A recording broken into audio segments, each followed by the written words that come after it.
Old money. It's not just wealth. It's a lifestyle, a legacy. And in 2025, it's TikTok's latest obsession.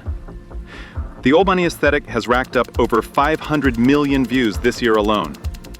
Suddenly, everyone wants to dress like a Vanderbilt, dine like a Rothschild, and post like they summer in the Hamptons. But here's the twist. Most of these people aren't actually rich. So why are we all fascinated with tweed jackets and trust funds? Why are Gen Z kids quoting The Great Gatsby and buying loafers older than their parents?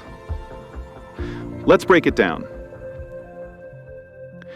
Old money isn't new. It's the same wealth that's been around for centuries. Quiet, inherited, and understated. But now it's trending.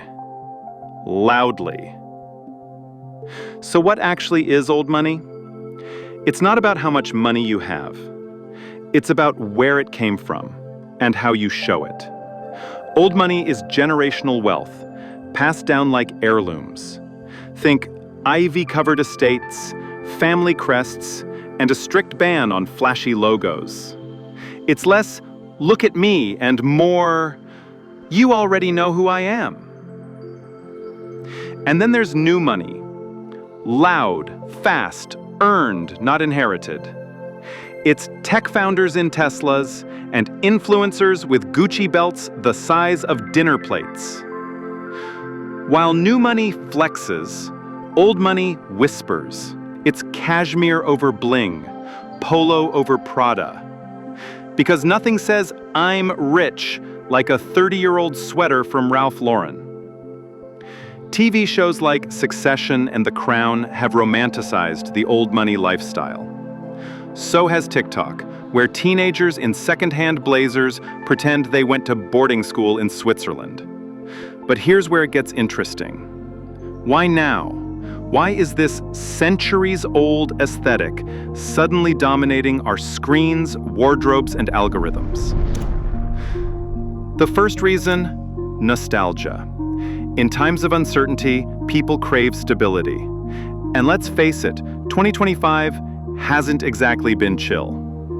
Between economic whiplash, rising inflation, and a lingering post-pandemic hangover, the idea of timeless wealth feels comforting. Old money looks like security. It reminds us of a world that felt less chaotic, even if that world was only available to a privileged few. Second, social media. TikTok and Instagram have weaponized aesthetics. The hashtag old money look, with its sepia tones and slow-motion brunches, is tailor-made for engagement. It's not just a fashion choice, it's content strategy.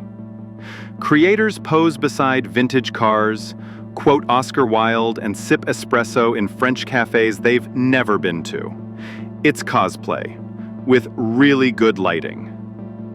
And it works, because unlike modern luxury, which often screams excess, old money suggests restraint. It's curated to feel classy, nostalgic, and just unattainable enough. Old money represents refinement. It's timeless, elegant, and oddly accessible. Not the wealth part, obviously. But the look? You can thrift a blazer, learn to tie a silk scarf, and call it a day. It's aspirational, but in a subtle way. It promises confidence without arrogance, style without logos, status without trying too hard. And in a world driven by fast fashion and fast content, that's rare. But here's the critique. Old money glamorizes a system built on exclusion. Generational wealth often comes from, let's say, historically complicated origins. Colonialism, exploitation, inherited privilege, the kind of things that don't fit well in a TikTok edit. And while it's fun to dress like a Kennedy, it's harder to reckon with what that lifestyle represents. There's also the performance aspect.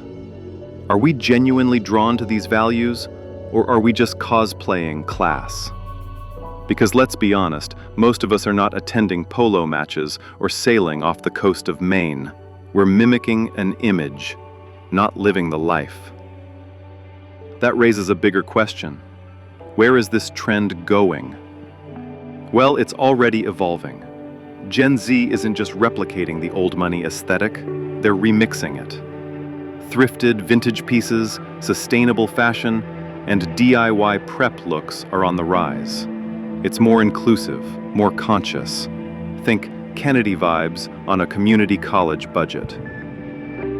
But backlash is coming too. The more people critique elitism and systemic inequality, the more this aesthetic may feel out of touch. Still, the deeper values, timelessness, restraint, quality, are not going anywhere. We may not all inherit a family yacht, but we're learning to value things that last. So, are you team old money or team new money? Let me know in the comments.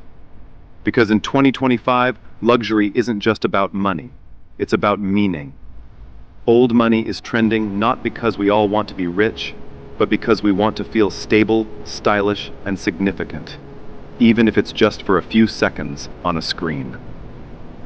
So what do you think? Is the old money aesthetic a symbol of timeless elegance, or just a fantasy dressed in tweed? Drop your thoughts in the comments. And if this breakdown gave you something to think about, hit that like button and subscribe for more cultural deep dives. But before you go, if you're curious how another so-called aesthetic lifestyle might be messing with your head, check out my video, Is Minimalism Really Worth the Mental Cost? Because the pursuit of less might be costing you more than you think.